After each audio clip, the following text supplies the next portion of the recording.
Welcome to Storytime with Sirece, my online talk show designed to create a safe space to simply hear people's stories. Knowing someone's history can truly change your perspective on who they really are. And in this world today, we need more compassion, empathy, and grace. So sit back and relax and join me on a journey as we hear different stories that will make you laugh, cry, and even encourage you to tell yours. Because everyone has a story to tell, everyone has a voice, and everyone deserves to be heard. And that happens right here, right now on Storytime with Sirece. And now, let's all welcome your host, Sirece Thomas. Ladies and gentlemen, I have the honor and privilege yet again to have someone dearest to my heart, my DADIO. He's got his whole background set up. I wasn't even ready.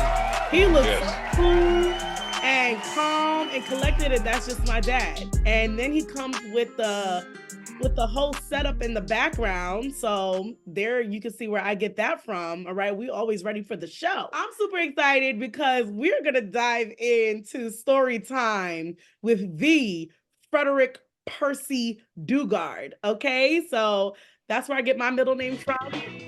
Oh, he got the intro. Yes, we're back with Freddie and Sirece on the show. Oh, I took over. That's like Big Mama did just on the print. You know, Big Mama the rapper, she got up there with Jay-Z and just took over and got in trouble. Big Mama the rapper? I'm sorry, Little you Mama. You know what? Big Mama the rapper. Ice-T, Ice Cube. I know, that one I always get confused. Yeah, I get confused. This is great. We're off to a great start already. Ice Cube is the squarehead kind of guy. Is he? Is he the one that does Law and Order? Ice Cube? No, I think that's Ice-T. Oh, okay. Yeah. I probably would. Yeah. Oh, yeah. That is Ice-T. He's like, hey, man. Yeah, Ice-T, Ice Cube. Take you in. That's crazy. Well, wow.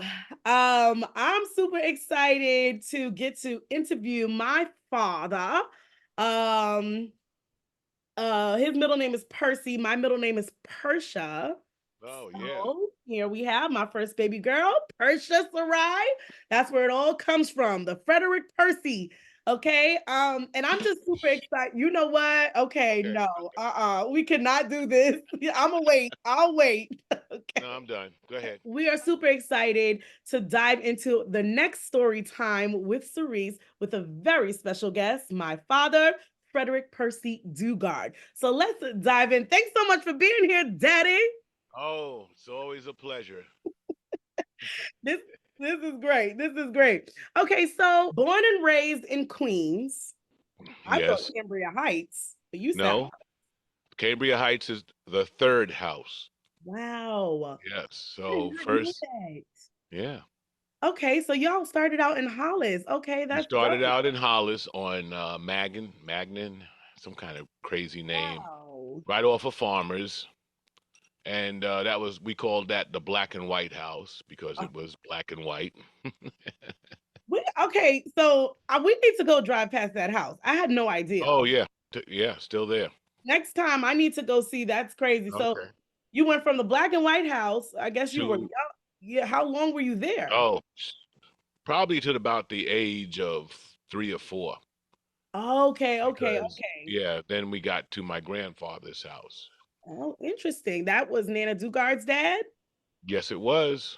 Wow. Okay. Melvin Dixon. Melvin Dixon. Yep. Wow. I'm learning stuff already. From Columbia, South Carolina. Wow. Yeah. Okay. So you were living with Nana Dugard, your grandfather, Melvin Dixon, and my uncle Trent. Your uncle Trent. Sabrina, my sister. Aunt Sabrina. Yeah, it was a big house. Wow. Okay. And how many years were you guys there? Not that long, because then we moved to Cambria Heights. Yeah. I think it was a resting place for, to get the monies together and move into another house. Wow, that's pretty dope. Okay. So what was that like for you? Were your grandfather Melvin and Uncle Trent, No, Melvin. Melvin was somewhere else. you Okay, know. not really there while you were living in the Oh house. no, no, no. They were grown, and that's my mother's older brother, so he Right. had already, yeah, who was a correction officer also. Okay, so you didn't really see them often. Oh yes, we did. Yeah, You did yeah, see them. a lot of family gatherings, going to visit my Uncle Melvin in White Yeah. Plains, or Yeah. them But I coming. mean, like when you were living there as a kid, Yeah. were they like father figures for you? Pretty much, Kinda? my Mhm. grandfather, yeah. I don't think I really thought about the Right. whole father. I had, I was occupied, playing and doing things like that. Yeah. Yeah. Yeah. So okay, so you wind up moving to Cambria Heights, and now it's just you and Nana Dugard and Aunt Sabrina. But Yep. that's interesting. You, as a young boy, you never really considered the father figure. You was already into your own thing, creating your own lane. I just didn't think about anything Just like didn't that. think about it like Yeah. that. Yeah. So Yeah. is that when you got into drums? How old were you when you Oh got? no, no, I didn't get into drums till about the age of 10, because I know I had a paper route. Yeah. Okay. You So know. before you were 10, you were just doing other things. You was out there being a boy Yep. and living your best life. Yep. Basically an introvert too. Well, now I see where Yep. it comes from. So you stayed to yourself. Yep. That's Mm. funny.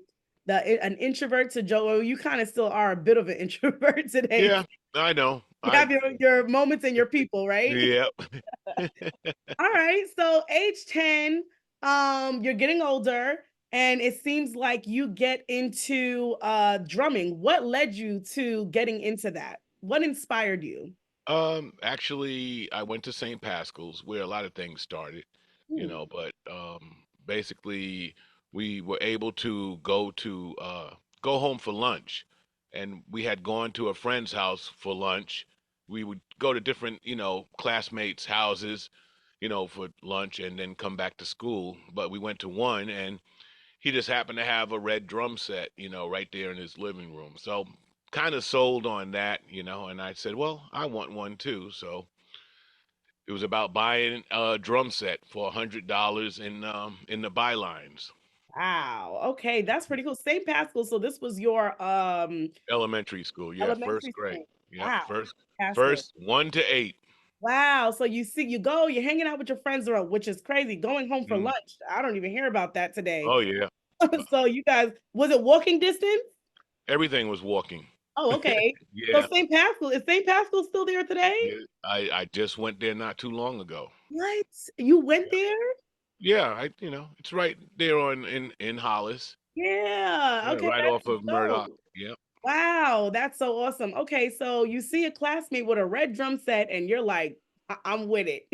And would you go home and tell your mom, I got to get this drum set? No. So how did that go down? Well, yes and no. I first wanted a drum set which cost $100, in the bylines, and my mom said, go kind of like make some money, and she wasn't going to buy the drum set. And me not thinking about money as much, she was probably saying, hey, listen, I got other things to do with $100 than buy a drum set that's going to keep me awake from going to my job. And Right, yes, right. Of course, yes, because Nana, she had like two jobs. 2 to 3. 2 to 3 jobs. Yeah, so Yep. she's a Hmm. working woman, single Yep. mom, which kind of Hmm. had you there. So this is kind of cool. Well, I don't cool and crazy at it as a young kid. You already experienced. All right, if I want something, I got to make the money to get it. So how did you get your drum set? How did you get the $100? Paper route. Okay, so you was Yep. working for Yeah, that. I delivered papers, for the Long Island Press. That's what it Hmm. was called, not the Yeah. Daily News, Long Island Right. Press. And saved up $80, and she gave me the last 20. Wow. And Nice. you Wow. know, had a friend drive all the way out to Levittown and pick up my first drum set. Wow. Yes. Wow. Okay. I gotta look up the Long Island Press and see Yeah, it's what that was looking like back yeah. then. Oh yeah. Long Island Press, from, news of the Long Yeah. Island and stuff like that, Yeah. but it was pretty spread around the Wow. neighborhoods. Yeah. Okay. So you start drumming at 10 years old. How Hmm. do you even know what you're doing? How are you teaching? Are you becoming self-taught? Mostly all the kids around then were, self-taught. Mm-hmm. Pick up an instrument and that's what I did. I picked up the drums and played to records, but back then didn't have records yet, so played to the radio. Yeah. So it was two radio stations, WABC and WWRL, the black station and the white station. And Wow. all I would do when one commercial went on, I went down to the other one and then I was able to actually afford my first stereo system for $49. Speakers, everything for 49. Everything came in one box. You can imagine what the speakers look like. Oh, I But gotta look that yeah, up. and all I did was start to play the records then, whatever was popular for us. And so at any point, do you remember actually getting actual drum lessons or you just Oh continue? yeah. Yeah, yeah. What happened was there was somebody across the street played Lon Ivory. He was playing drums older than me, and his moms actually saw me coming down the block and said, "Hey, my son teaches drum lessons if you want them." And it was like $10. Wow. So I convinced my moms, and I'm sure she was happy. And I actually knew I was getting better at drums when I came upstairs and my mother was sleeping on the couch. And Wow. I said, "Wow, I must be getting good because, you She know, slept right through it and she she actually slept it's through it." actually Yeah. enjoyable. My sister threw shoes at me just to keep me quiet because I was in the basement. Yeah. I remember when I brought the drums to this house here, and you thought there was a monster downstairs because of the drum sound. Because of the sounds. Yeah, it was just loud. Yeah, that's crazy. I remember eventually through the years, I slept through that too because it was Yeah, right under my yeah, roof, and I mean, I thought yeah. it was great. Um, Okay. so young boy, getting older, kind of the man of the house, kind of taking on responsibilities, younger as you get older. And now once Yep. a home, my Nana Dugard's working. What was that like for you? Maybe being a teen, and I know this is actually transitioning into an incredible experience where you joining your track team. And that's what happened. I tried football, sucked. Wow. I didn't understand any of the codes and the words. And Yeah. these guys, it was I can't think of the Springfield Rifles. Mm, Yeah, it was the Springfield Rifles down there by Springfield High School. yep. And that's where we practiced. It was a big deal, but I really wasn't good. I could run, but didn't know. And then I went to baseball, and wasn't good at that as well. I could play, but didn't understand the game. Yeah. After I got hit in the head with a baseball coming off a shortstop, Oof. and it was like I don't think this is for me. But it was really when we had to actually go to the next league, and the guys were bigger. And I actually wrote a story, and it's called like the story is really about the ball, zip pop, because that's all I heard when I moved up. That ball came so fast. They was pitching it to me. I was supposed to hit it, I guess, but Wow. that thing was so fast. All I could hear was zip pop, and and you look around, and the catcher had the ball. You could see the dust from the smoke coming out. I Oh, was no. like, before I could even get to strike three, I quit at strike two. I changed the game. Like I'm out of here. Yeah, I put the bat down. I went behind the That's funny. batter's cage and I watched all the other kids hit the ball. And Wow. I was like, well, I guess that's the end of my baseball career. Football's over, baseball, and these little kids from St. Pascal's just happened to see me at Andrew Jackson High School because that's where the tryouts were for the baseball. So it was packed too with kids. And they saw me over there and they said, "Hey, Freddie." And I looked over and they said, "What? Come race the fastest kid in the school." And I Wow. just said, okay. And Why I, not? I beat him. And the coach was yelling. He was so excited. He was like, "Tell that kid he don't have to go to St. Pascal's to be on the team," because it was CYO. Public and Catholic schools can join. What's And CYO? Catholic Youth Organization. Oh, okay. So it's like an organization that's open, even though it was coming from St. Pascal's, public school kids can join as well. Gotcha. And and when he told him I did go to the school, that was automatic. You're on the team, and Wow. that's Mr. Johnson. Who is if I don't know where I would be if it wasn't for him because he connect after I was running in sixth grade, got my little name about that big. I don't know if they have a font that small. Like, 12 is small. This was font number like 2. Four. You had to get a magnifying What? glass and all you can see is Fred Dugard won the 100 and they announced it over the PA system in St. Pascal's. Wow. And this And was it like your just first, that was like what, my the first race, official race? my first race, my first news article. I have it here too. Yeah, I I have, can't wait yeah, to show yeah. that. And What did that feel like for you? I mean, I know you're just in sixth grade, right? But I know yeah, you mentioned that, and I've talked to you before. You just didn't realize completely what you had, but you won and they announced it. Do you remember what that felt like? yes, I do. What did it feel like? Not a damn thing. You were just like, eh. I spend most of my life like whatever I do, it's like, okay, what's next? Mm, And so when I won, I was very, introvert. I had great friends, but I was very quiet, um, shy in a sense. I think that has something to do with just the way I was raised, but in a sense, not just being raised, not knowing that being fatherless that probably had a little effect, you mm. know, um, Of you effect just on. not thinking about how good you were at what you were doing. I say this. It's important that in this world, and it's not a world. I think it's a nature of wanting to be seen, wanting to be heard. That's true. When you don't have your first group of trustworthy people, which is your parents, they're the only ones that can tell you that you're good, great, or hey, work this out because they were going to be the honest ones. They're going to be the most trustful ones you can have. So when you don't have my mom's nobody saw I think Sabrina saw me run one time and she was dragged to the track meet by her friends who I still know today because Sabrina went to Jackson. I wind up going to Thomas Edison because I won the youth games. So sixth grade, I was getting good. Seventh grade, by the eighth grade, I was just the star of St. Pascal's. I was winning MVPs, and Mr. Johnson got me signed up for the youth games in 1972, and I joined that team. I just made that team.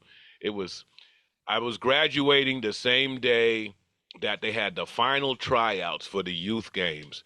It was pouring, raining, and when I woke up that morning, so I was graduating from elementary school, and you had to go to church that early morning, and then later that afternoon, you come to graduation.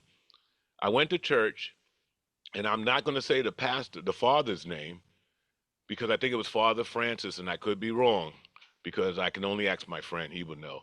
And Father Francis was actually getting ready to give me the body of, Jesus, and he pulled it back real quick and he said, "What are you doing here?" And I said, "I'm graduating."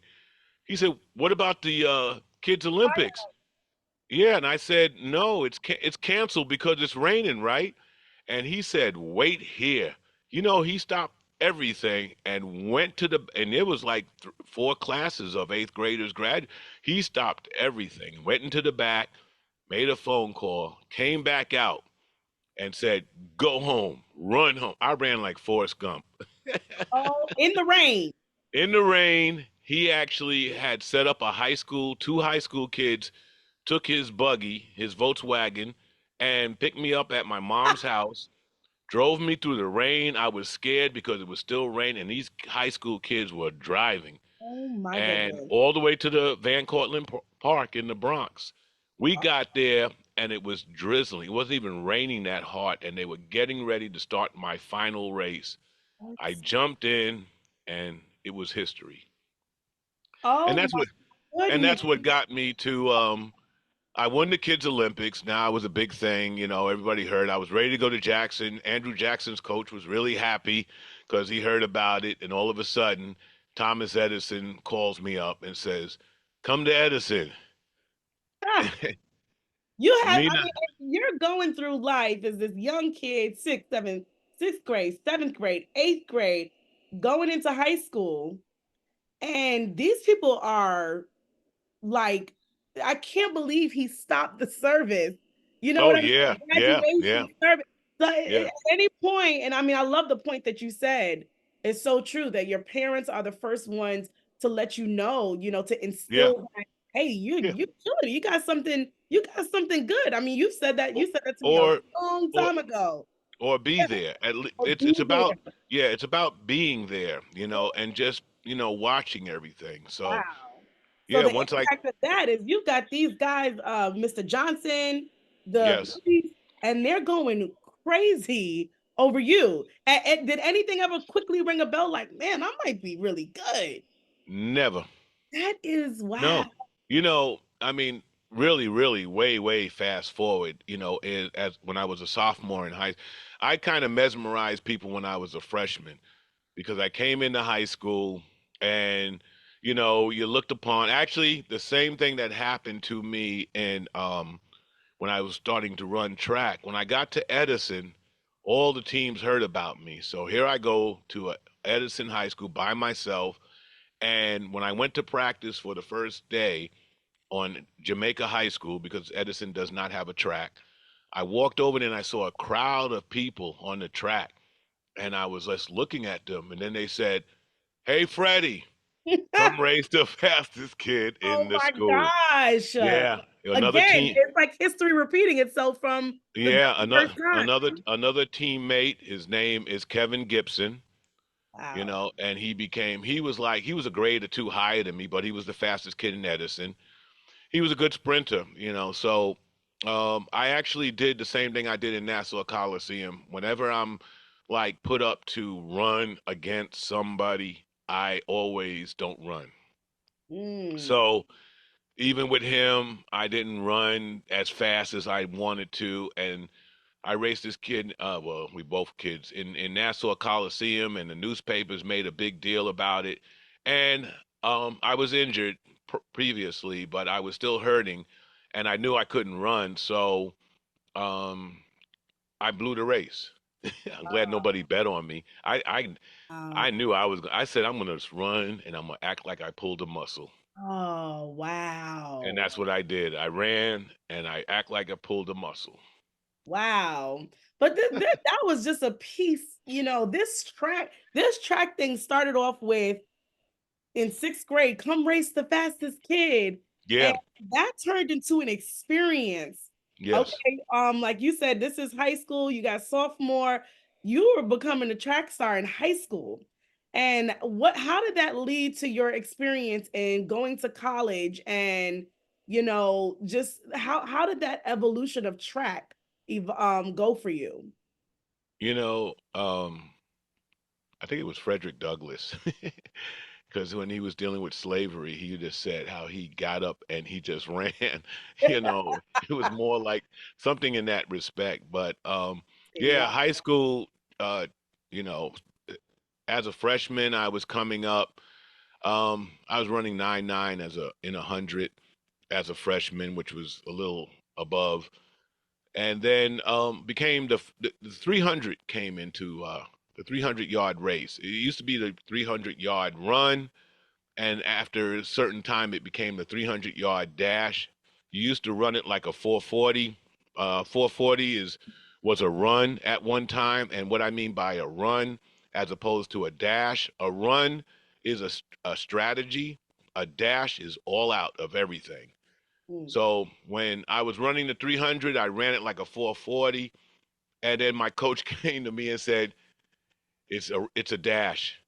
I mean, this is after time. He realized it's not a run anymore. Wow. So you're going to need the stamina, the strength, the power, everything to run 300 yards at top speed. Wow.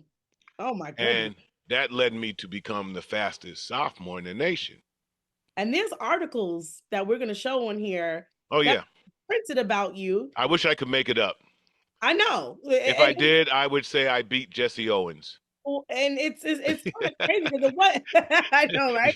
Yeah. Because Who's Jesse? You don't even know who Jesse Owen I is. know the only reason well, not the only reason, but I had to do a Oh, project on Jesse okay. Owens All when right. Yeah. I was in middle Yeah. school. He was actually he was a mentor in a sense of somebody I looked up to, Oh, because really? yeah, because I'm back in the days of him just, going out there, and Carlos, John Carlos, who was in the 1968 Olympics.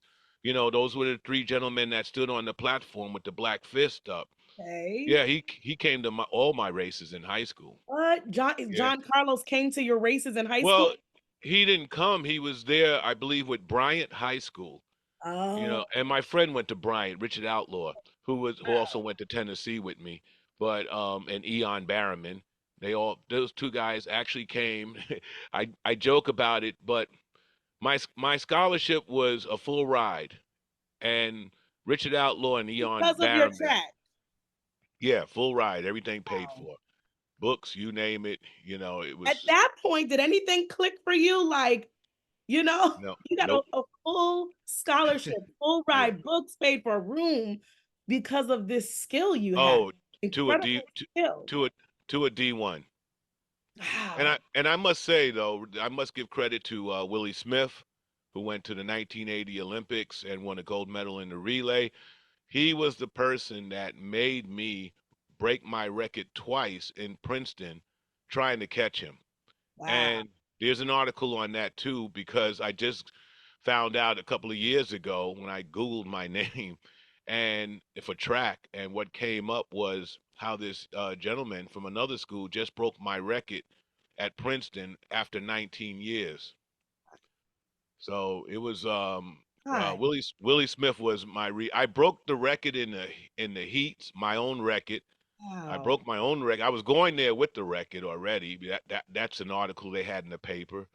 Fred Dugard. I remember when the Daily News came to Edison to take my picture, and all the kids thought it was for them and them, and they said, "Dugard, put your Class A's on." Well, Class A's, but your A uniform that you compete in.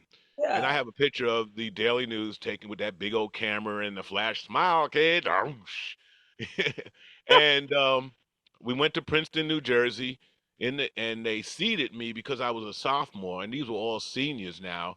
These were like juniors and seniors in the finals or in the race itself, because Willie Yeah. Smith already held the record. And coaches from New York, not just my own coach, debated with the committee and said Dugard doesn't belong back there with those runners, who would make me run slow. So they moved me up in the seeds, and I finally was able to break my record in the seed. And in the finals, trying to catch Willie Smith, and I think another runner, because I believe I took third, but it made me break my record, which was the bigger announcement over the PA. And the funny part was when they were announcing my name that I just broke my own record that night, I was actually talking to a neighborhood friend on the floor, and I was saying, "Hey man, come to my house and we're going to play some basketball tomorrow." And he's saying, "They're announcing you over the speaker." And I looked up and I listened. I said, "Yeah, but what about tomorrow?" It Wow. doesn't phase. It doesn't. Yeah, you just were like, You do it, and well, then you do it, and then you try to beat yourself the next time again. You just go wow. back to practice and start all over again. Yeah. And I understand that. I mean, but that could be still a good place to be. I'm sure there's a lot of people that have allowed it to get to their head and then it kind of messes with them, but you just Oh yeah, but let me not say I didn't get to my head too low, because I had my own nickname called Showboat. Oh, Yeah, okay. I mean, so I knew I was fast, but more in like you can't catch me kind of kid. I wasn't Yeah. like, I'm Like this better is the than you. skill. Yeah. Except for one race that Uh-oh. I will never forget. And if I I could think I find know this, this one. well, this is the kid from Lincoln. I know he went to Lincoln because I could see, I believe it was blue and white and the uniform. And I just got my leg back. I had pulled my hamstring for about a few months, and they even wrote about it in the paper. It was making me a Right. miserable kid in high school because I was actually limping. I couldn't fix it. My leg was ridiculous, and I was really nobody would tell me what to do. Mm-mm. But once I got it repaired, I mean, or back in shape, and they were actually hiding me. I was practicing at St. John's University, not at Jamaica, because St. John's thought I was coming there, so they took care of me, their trainers and everything. And I went to sports medicine in Manhattan, and they showed me one stretch, and that actually helped cure my hamstring. And I started running. So during this race at the 168th Street Armory in Manhattan, we was running a relay. We had the fastest relay in the state, but I was out for so long. They knew me. In order to let the other runners on my team compete, I had to actually get on the field, and I was the ankle leg, the last leg. And when I get the stick, I would stand there because my leg was still injured. Wow. So, but at least the other guys could still practice the baton. We was always still in first place. Imagine that, being in first place, but the runners on my team knew it. So they Yeah. would just walk off the track and we would go back upstairs and, continue. So, um, one day when my leg got better, I think Lincoln switched their men around trying to beat another team, thinking Dugard's not going to run. So we don't have to worry about Edison. Kevin Gibson came out. He was the first leg. Kevin Gibson. He comes out and he fell. And he actually fell. He was so short, he fell and rolled at the same time and stood back up. It was like it was like he invented the Mario game because I did did did did did did did did did, and he rolled. He got back up, Oh, and he was he like, was on your line? He was the first guy on your he line? was, yeah, the first guy on my team, and this is my first That debut, sucks. and Oh, nobody knows that I'm gonna run. Everybody thinks I was jumping up like, oh man, but he got back up. He was about in fourth place. The next stick was Derek Best, and he's still alive, but I'll still tell him I couldn't believe you actually, second leg is supposed to hold it. That's his job. He actually made up one, and that was like, oh wow. And then the next leg was Bob Henry, third leg, and Bob Henry held it in third, and he actually brought it into a tight a one tie. two a tight four, because Oh, the first leg, when I got the stick, it changed the game, and fourth place was right there with me, so I got him right there. Two more legs. So it was third. I got him right there. The second leg, second place guy was I got him on the first straightaway, and the last guy was on the last straightaway to the finish line. And I regret this at Lincoln High School. If you ever hear this, I apologize totally. I really do. But I was so happy I could run that I tapped this kid, and I came down. I got him all, and I tapped him on his shoulder. And I looked to the side, and I swear his head turned real slow, but his legs was moving 50 billion miles an hour in my imagination. tap them while you're racing. I tapped him on his shoulder, and I gave him, and I used to watch the Road Runners, and I went bye bye, and I zoom. And Oh, time I got upstairs, you could hear people yelling, boo, hiss, yay. I mean, it was every emotion everything. that, yeah. Oh, I, some people were upset. Some people oh were yeah. crazy. My Oh, coach yelled at me for for they call, showboating. thank you. It's a penalty, but he was so happy because Right. he You took were us out of he took us out of the race because he didn't want us to do the fight. I did not get disqualified. okay. So I didn't, but he didn't want the team to run because we had a bigger race coming up, and he didn't want to take a chance Nobody with me. getting wow, that is crazy. Okay, so like you said, you knew it, and what you did know about yourself was you were just the fastest kid, and which is why they called you Showboat. So now moving into Tennessee, you this is where your track career kind of now during this whole time, are you still drumming on the side?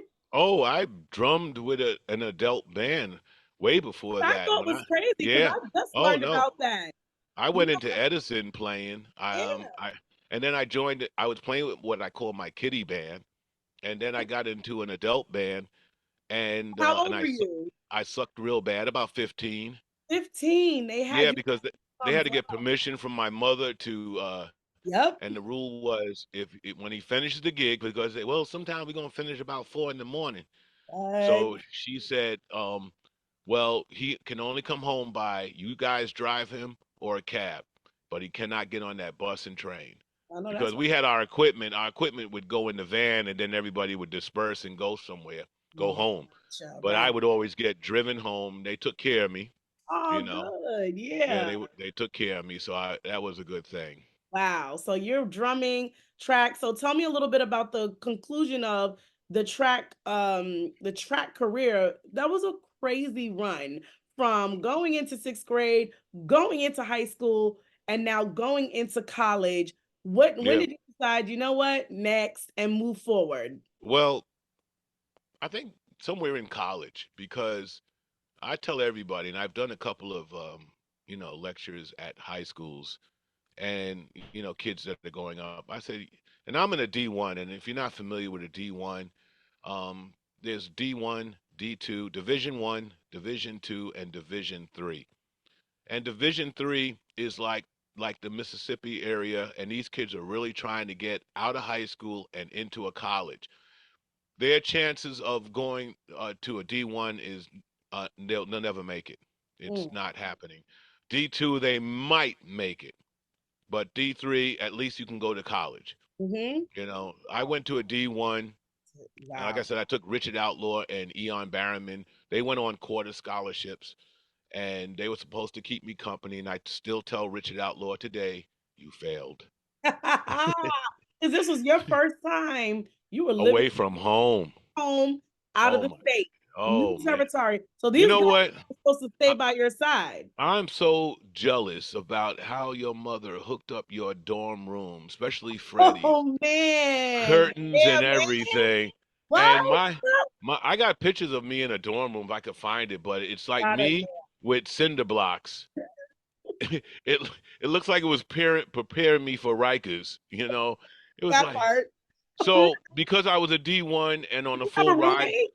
No, the coach thought like, hey, you gave me my own room and I couldn't take it. Wow, you So couldn't take it. yeah, I asked him to send me with put me with somebody Yeah, because I had what? nothing in my room. I had no radio, no TV. So Nothing.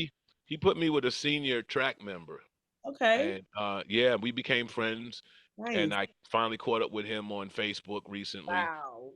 and he was a senior, so he was showing me he was, I laughed because he was showing me the ropes of how to act in Tennessee, but there was not just me from New York. We had some Brooklyn cats we had the basketball. We had some surrounding cats because it was a D1 division, so they are picking up some basketball players and Bailey track, and football, but it was nobody in from New York from football. Wow. So It was what was boring. that like? Eventually you decide to come home, but why? I was bored. You was like this, it wasn't Yeah. the same as Oh high well, school. no. Now what's happening with me is I'm starting to go to the invitationals. The invitational is pre Olympics. Now you're being watched. Now you're being looked, and only I was going with the coach on Saturday and coming back sometime Saturday night or Sunday morning. Yeah. Monday it starts all over again. And let me tell you, the difference between high school track and college is college D1 or college in itself, the sport is a job. Ooh, You're yeah. working. You're Yeah. working. You Ooh, are WORKING. working. So And you this is you while you're in classes. classes. I don't know how Freddie did it. He I did way always more. do that. He did way more than I did in Wow. academics and everything. But now he's starting to leak some information. You know, And I'm like, Right, "Oh, right. Okay, okay, this makes really?" sense. Yeah, but me knowing how he became captain of the Yeah. Missouri football team, I was like, and then still working a little job in there. He went on a academic and athletic scholarship, so he did.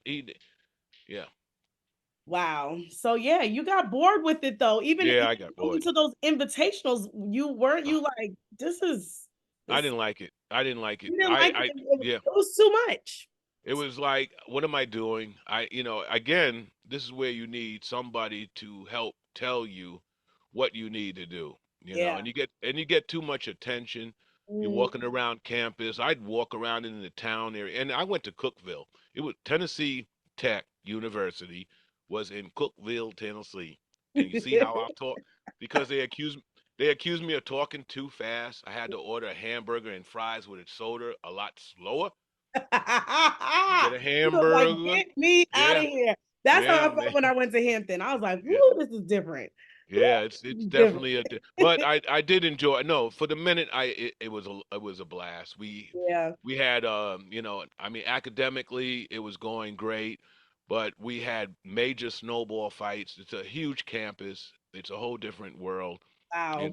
and I was also getting fed top food because Yeah. D1s, on full rides get fed personally. We had chefs. Oh my gosh. Yeah, I know, right? Wow. Yeah, and I didn't even know what all this meant. All I needed was somebody to fly to Tennessee because back then we were doing buses only. Yeah. So it was Yeah. 22-hour ride, you Hmm. know, Yeah. with my luggage. Oof. Goodness Yeah. gracious. And me and Outlaw came back together. Yeah, you guys came back together. Okay. But Yeah, yeah, yeah, he I he got understand it. tired. Yeah, he continued in Adelphi and graduated. I tried to go to Manhattan. They were trying actually Rutgers was calling me. Oh They found out wow. that yeah, they found out that I was back in New York. They knew I left. I don't know how word spread, Yeah, but that's great. They were yeah. still looking after you. Well, even the Daily News was writing about me when I was in Tennessee. They was Wow. talking about how I was doing because I broke some arena records up there, and I Wow. started breaking Tennessee's records. But Ooh. when I came back, I thought I can go to Rutgers, and because I left in the middle of the semester of Tennessee, I did not know that you would mess your grades up. Yeah. And I had decent grades, but I was so mad I just left in the middle of the second semester. Didn't even stay Wow. there that long. Third semester, sorry, Yeah. something like that. Yeah, real crazy. I needed somebody to tell me, "Yo, Right. stay here." Wow. I Yeah. was I was getting stronger. I was running better. The training was unbelievable, Mm. unbelievable training. Matter of Wow. fact, if you didn't come back to the mess hall because meal was after practice for every team. You see the football, basketball, track, all the teams crawling in Wow. it to get out their way.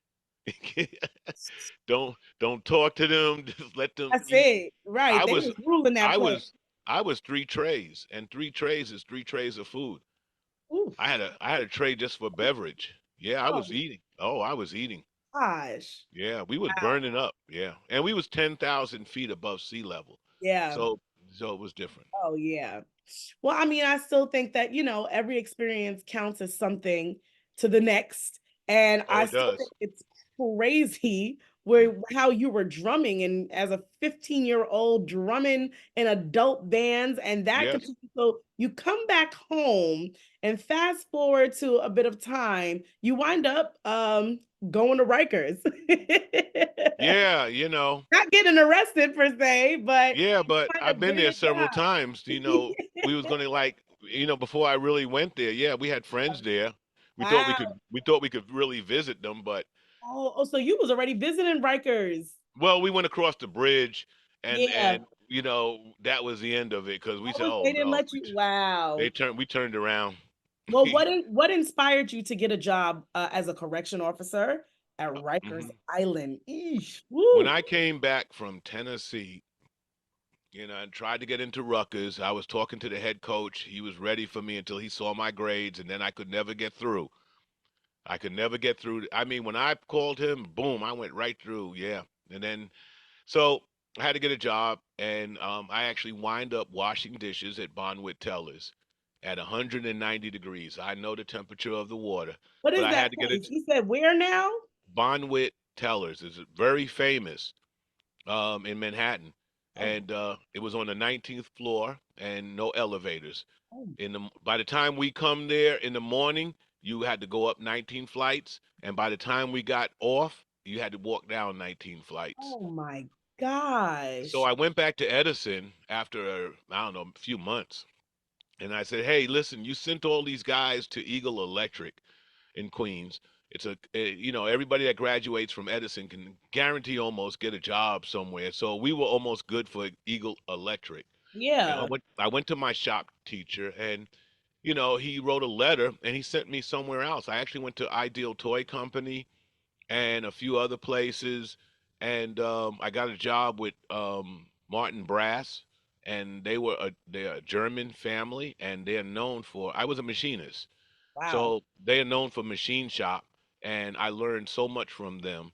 Located here in Queens, also. So I worked there, and after I got good, I went to another place, and before you know it, I'm at this last machine shop job, and a gentleman there actually filled out the application for corrections, and he told me about it and said follow through. So I did follow through when they started mailing me stuff from corrections, and here I am. Then I also took the fire department, Oh. and yeah, when the fire department called me, I was already in corrections for like 6 months, and I was really enjoying it. Yeah. So I just didn't go to the fire department. I took the So test. your first 6 months, which haven't heard many people say that, you enjoyed it. You enjoyed it there. Yeah, it was. and, You know, we're kind of skipping around. yeah, we are. I'm thinking Yeah, you before are you gonna. even got to Rikers, and Yeah, in between you leaving, you were a yeah, part of a motorcycle club. exactly. And that's what the good. That's the aha Yeah, moment. yeah. No, Did motorcycle club happen after Tennessee? motorcycle club happened in 19. Motorcycles happened for me in 1978, Okay. 79. I brought my first 400 motorcycle, and I was doing that, for a while, and then this club down the block, the Untouchables, located on Linden and Farmers. I always admired them, but they wouldn't even let me park my bike next to the club because it was a 400. The 400 cc's is like a baby bike. It's like, Wow. Beep, beep. beep, beep, excuse me.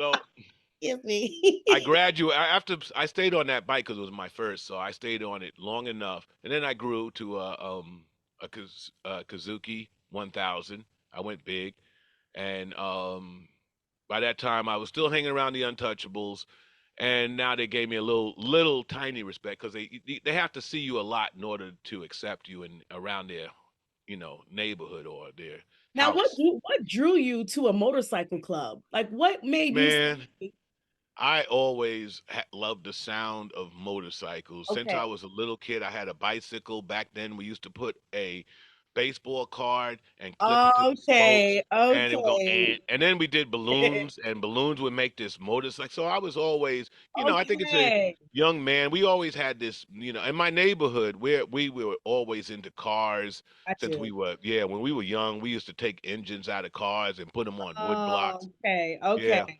So once that club opened up, you got your first bike. Well, You yeah, just they wanted were. to see what the Yeah, bikers are. they were there already from 1968, so they were Got you. established. And again, these were Okay. older guys. These were older gentlemen, and I wind up, going there and just hanging out. And then I became a member. You had to be a prospect, and after that, after years, because I stayed there long enough, then I came vice president with Distance, who was president, but he got sick, Oh, and wow. that turned me into the president.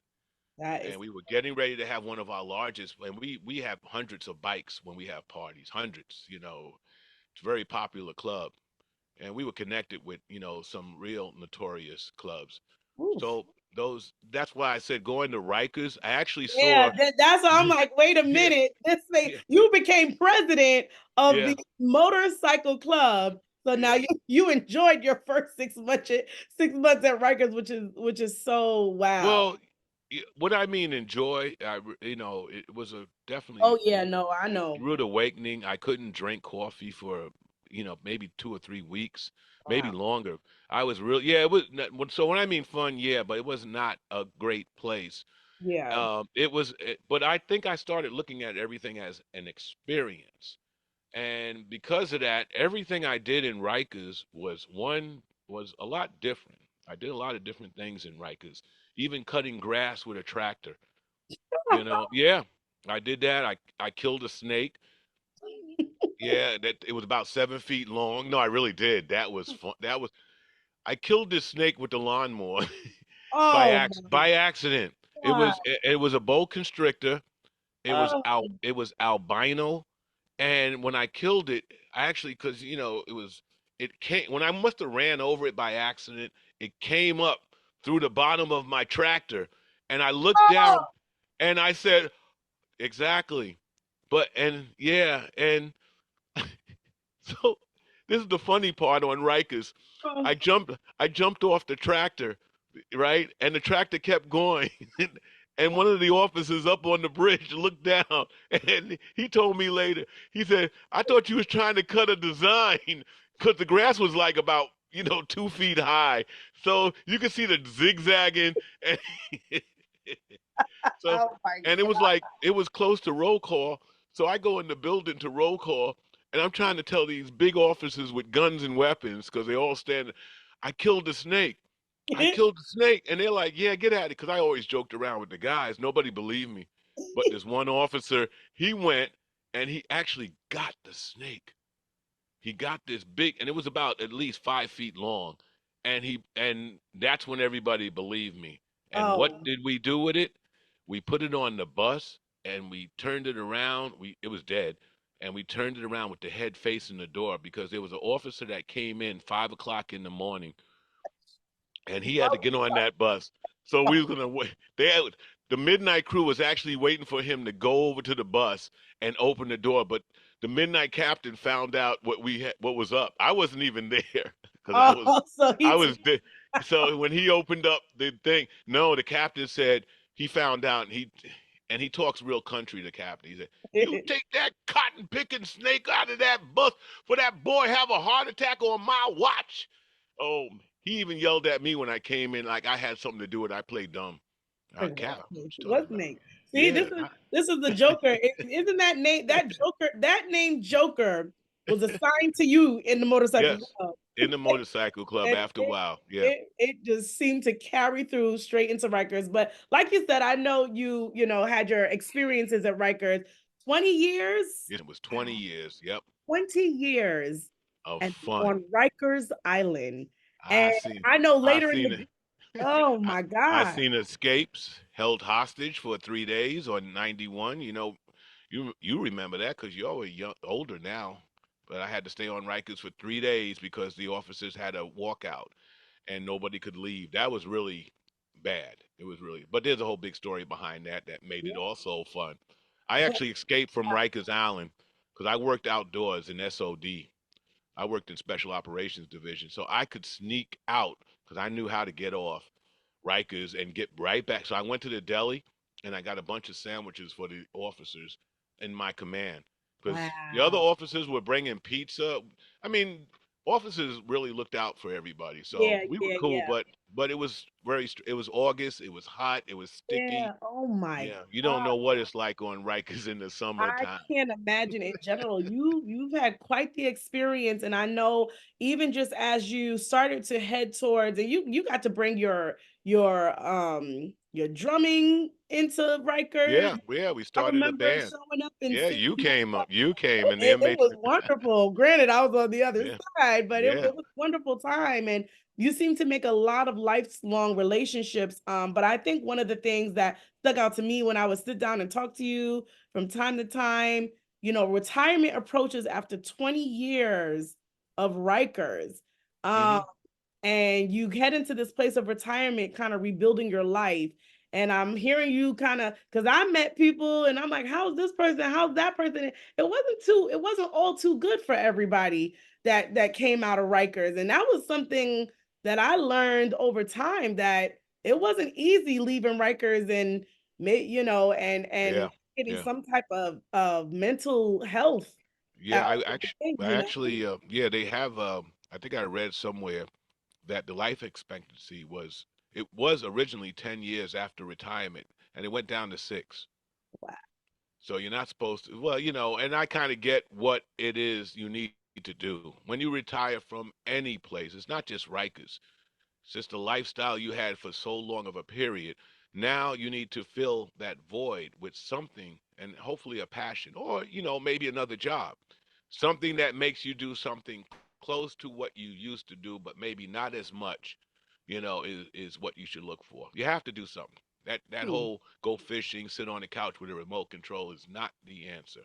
So you really have to keep moving. And that's when I started learning from you after you retired, because you really dived into this like physical health regime. You started at the Y, you started swimming, you started hitting the park at Cunningham and Hmm. taking care of your health and talking to me about we call those green leaf shots and Oh yeah, yeah. yeah, Wheatgrass. wheatgrass. Yeah. And I'm Yeah. like, and the steamer that you got. Now Daniel over here looking for a steamer. And Oh, that was really important for you. A lot of people say you got to keep yeah. moving. You got to keep going. Yeah, and it's not, these things, these devices are also, and meditation.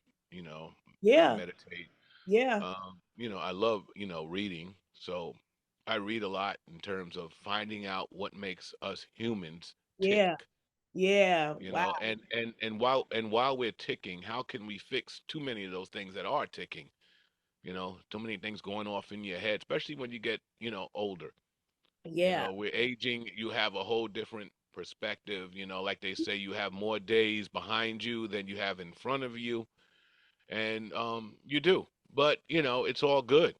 Yeah, it really is. And I think I really have admired, even as a younger person, my dad is exactly, we're 30 years apart. So I look to Mm, my 30-year plus years. yeah. I think about, okay, where I need to head and how I need to look. I really admire your ability to reflect, because life kind of went like that for you. I mean, Yep. you think about sixth grade, come race me. And the next thing you know, boom, I'm out here Yeah. breaking records as a sophomore. Boom, I'm in Tennessee. Boom, I'm out here applying for the different jobs, and somebody applies me to Rikers. Boom, I'm retired. Boom, I have Mhm. a family. We lost Nana Dugard around sometime. We lost Sabrina. 2007, Yeah. 2007, my mother, 2011, my sister, and 2014, my nephew and his wife and his first son. Yeah, that was crazy. Yep. And you put during the time of Rikers and before, of course, you played a major role. You were a father figure to Justin.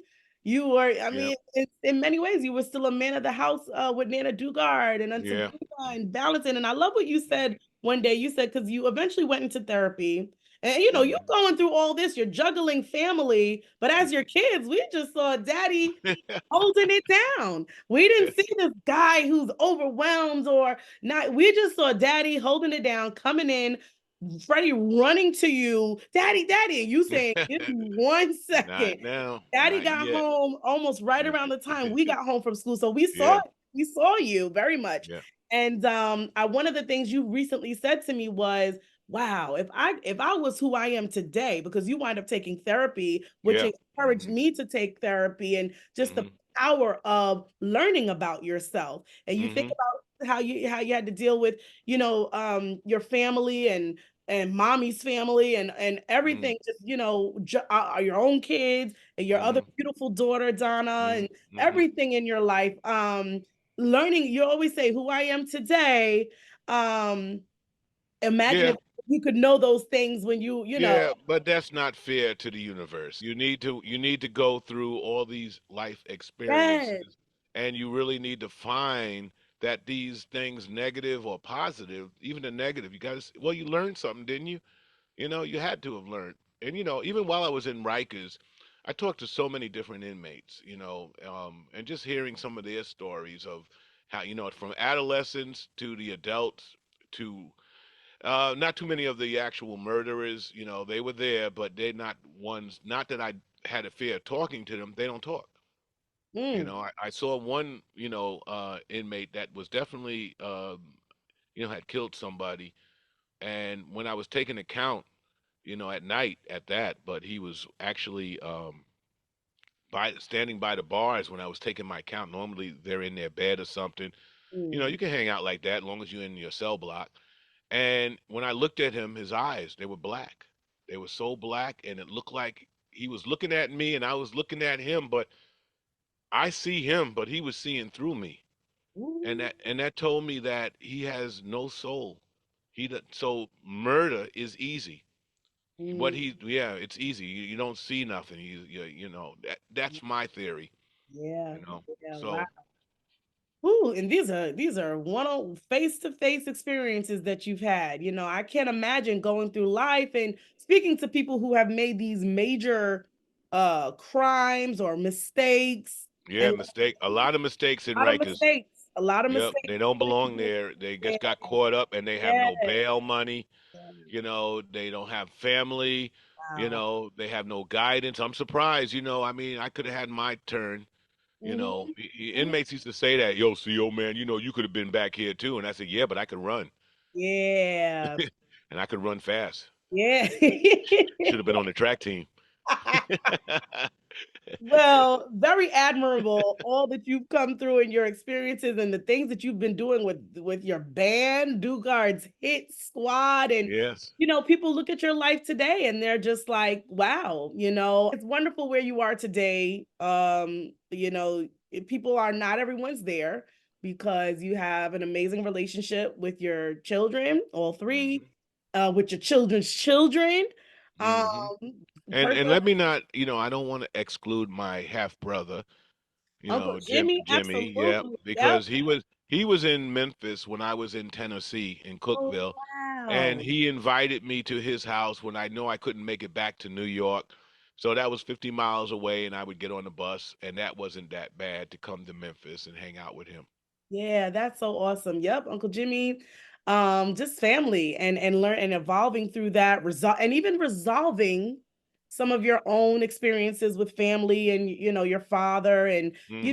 you've resolved and come so far that now you just have every time you speak it's teachable moments, things that we need to learn, things that we need to realize and work through. um, so, you've made a beautiful life for yourself after retirement. So as we conclude, what are some tips you have, not just for those that have retired and can't seem to figure it out?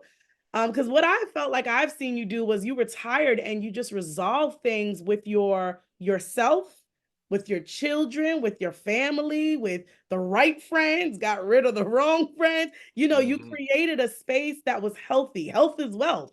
Physical Hmm. health, mental health, and your own spiritual and emotional health with how you believe in, whatever you believe. And that has seemed to create such a life of peace.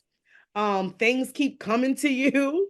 Oh Um, yeah, my I'm dad getting is ready to do karaoke. karaoke at Sangria.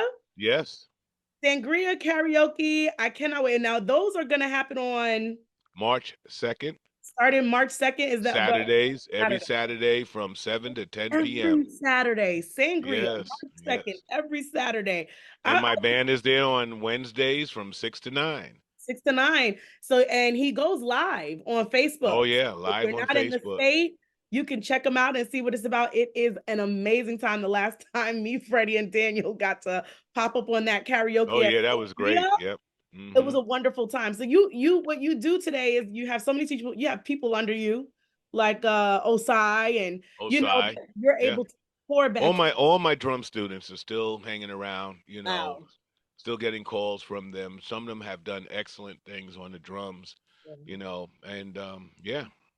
So And the you've the done some advice, incredible documentaries, and you were doing your plays in the city. yeah, So you got a yeah, book. 50. Where's my We did, book? yeah, we did it. Yeah, oh yeah.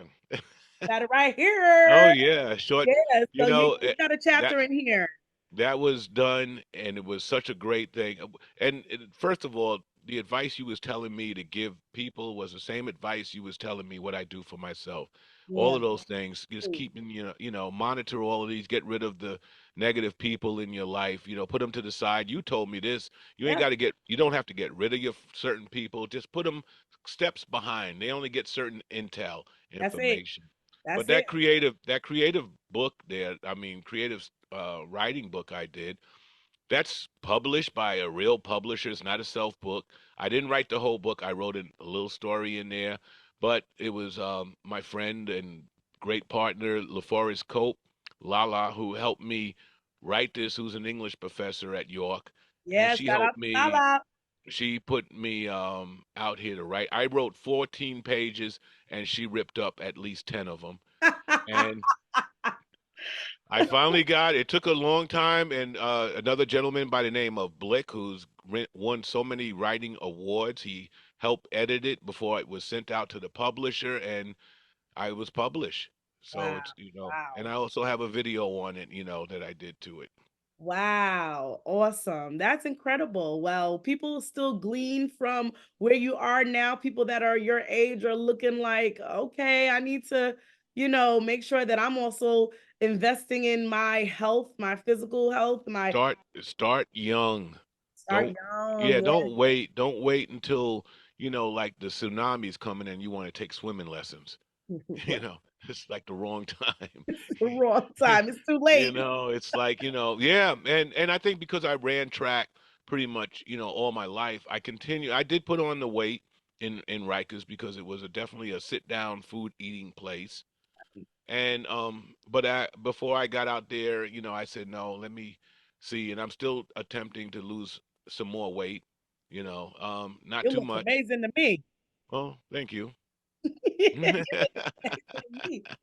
Well, that's wonderful, Daddy-O. I mean, you definitely have and still are having so much to offer to this world with what you do, your gifts and drumming, and it continues on as he's always gigging, he's always moving. He is always moving forward and it's teaching us all of us around him that get to watch, we're learning. We're like, okay, let me start that now. The mindset he's always taught me, like, look, some certain things aren't that serious. Don't spend too much energy over certain situations. Move on. Get if you need to get therapy, but don't get Oh stuck yeah. there. He's taught me that. Yeah, yeah, it's not, it's really somebody that I can talk to because I have good friends that I can still talk to, and they can only go but so far before, Mm, you two start debating each other mm, about your maybe it's your character. But yeah. the one thing I will say is everybody has the answer. You Mm. know, I don't care what you're saying. If they say I got no money, then your response would be why? And let them answer it. Because it's not for you to say go get a job or anything, because they I don't have this, I don't have that. Why? And if they can't tell you why, I don't know. Well, then you should go figure it out. Because your friends don't need to tell you and nobody needs to tell you. The answer's in within. Mm, Anything you want to come up, it's in. You just need time to either meditate, get over the anxiety of what just happened. This is why when you see something tragic happen to anything visually, they always tell you to, you're hyperventilating, calm down, control your breathing. wow. That's And good. I've run cross country also, and we doing that, which I didn't like, but I had to do it for conditioning. And it's all control your breathing. Mm, Control your breathing. It does so much for the brain, your whole body. Get plenty of real sleep. wow. If you snore, get the CPAC because you're actually stopping oxygen from going to your brain. That's why you feel tired in the morning because you haven't really got sleep. So you have to watch and do these things health wise. Now, if you're in your 30s, this is the time to prepare yourself. You should always prepare yourself for the future, and Yeah, the future is now, as they say. that's good. Future's right now. Is get yourself together. I'm Yeah, preparing myself for the next 15, 20 years because it's going to happen. I know that's So yeah, have a party now. Do what you want to do now, and right. but be mindful so you don't overdo whatever you're trying to do. I love Haagen Dazs, but I have it in my calendar only once a month. I'm so happy when that sucker goes off. Oh, it's been a month since you had Haagen Dazs. Whoa! And Whoa. I go to the supermarket. Exactly. I go to the supermarket and they got the Haagen Dazs, the only ice cream that has its own little, shelf Action. and everything. Story. And it's like, how come every time I come here it's on sale? It, that sucker's $7 for a Mm, smaller pint than what it used to be, oof. and it's like two for $3. Yeah, just so that you could get excess Yep. and keep No, going the next I day. don't do I leave it there. I walk by it. I try to, you have to challenge your own strength of what you can do. Even when you want to exercise, practice drumming, I don't care what it is. You have to say, like you said, one, two, three, go. You count and go. You That's it. do the work, do the hardest things, and believe me, I'm still a victim of doing things and putting things to the side, but certain things are extremely important, and you're afraid of the comments coming back, or you don't want to call this person to talk about your finances with them because you can't do that, call them up. Pay it. Do whatever you have to do. Don't nothing to have fear. Fear is really the killer of so many things. Wow. Afraid to open your mouth and saying, and we're now in the cancel culture of where we're exposing all these people because Tell it all, right? we ain't got nothing better to do. Well, it's good and it's bad. Yeah, Everything is I good like and that. bad. I agree because we agree. Like, yeah, some things, everything done in the dark comes to light, but people are like pushing this whole. I love how you Yeah. said that. They got nothing better to do but to just tell everybody's business. Why now? Yeah. Well, this is the new wavelength. And this is the greatest thing about getting older is that we already seen this. We can put it together because of our life experience. We experience so many things. The things that are going on now is just like put the pieces together and you can see the puzzle, Mm. And right now it's almost glad I got about 15, 20 years because yeah, it's going to it's not The and way that it's looking and the way it, that it's projecting but to but go. but remember, it's not that it's bad. What it is that it's the evolution of what's going on now in life is different for people that lived a long time ago. Yeah. And we have to stop saying when I was your age I didn't know. No, no. Try to assimilate to the new a Mm. little. It's like you not being able to turn on your computer and do nothing. You did not assimilate. You're going to get left behind, because you have to keep up with this stuff and don't look at things like, well, you can't. Just run your own life. Run your ship.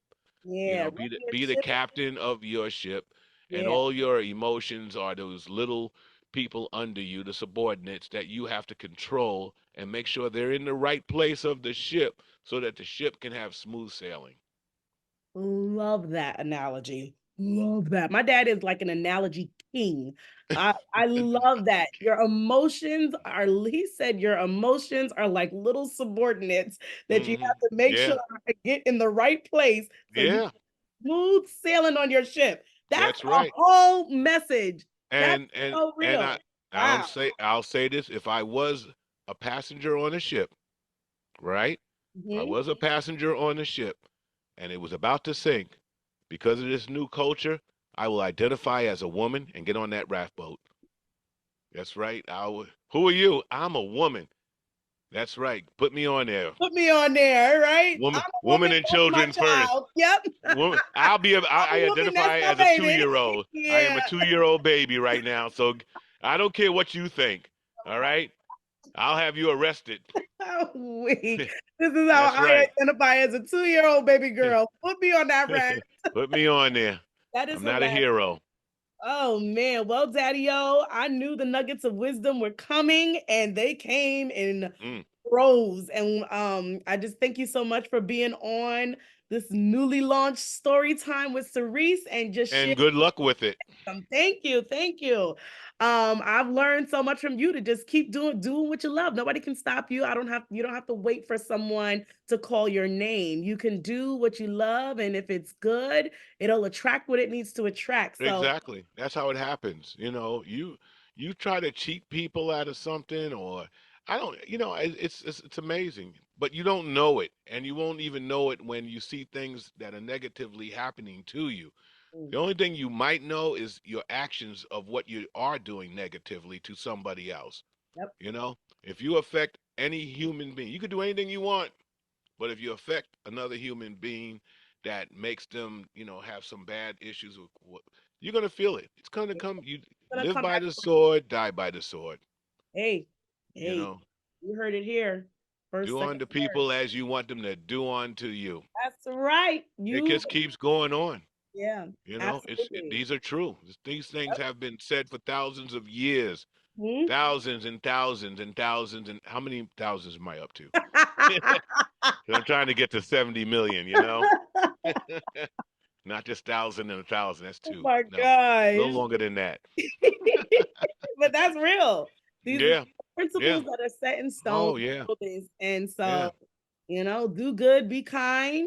Like you said, treat people like you want to be treated. Yes. So yeah, you will be back. I will love to have you back on Storytime with Sirece, focusing All on. right. Call me back when you're paying. Okay, I will. Actually, it'll Yeah. be very soon. Very soon. Yes. You can send Uber Eats to my house.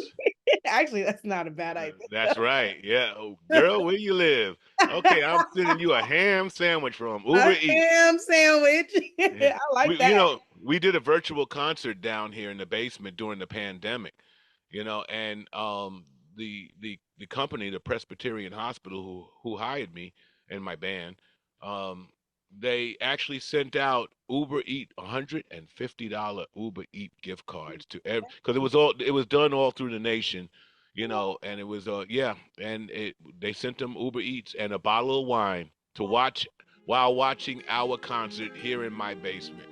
That is so cool. How cool is that? I love, and a bottle of wine. Yeah. Who knew?